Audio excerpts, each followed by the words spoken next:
Okay. Okay, you take the hook side and you're gonna hook it through the top hole. Whoop. Top hole of the oval. And it kind of goes right in sideways. And then you're gonna push it, position it long way, and then push it through and it'll snap. And to open it up, you pinch the top part and bring it up. There is a little ridge, there's ridges on the top of this, and that's what snaps it into its place. So let's do that again. Hook through the top end.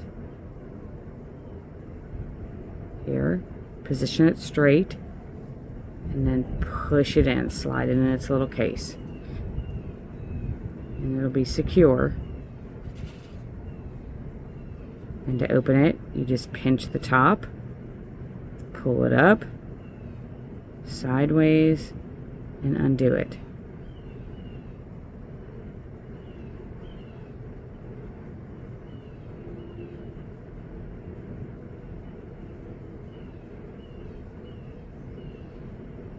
Attach to the top hole. Snap. Pull out. Open. Do this in a mirror with the pearls around your neck to the front. It's harder with the long nails, but you can do it. I believe in you. There we go.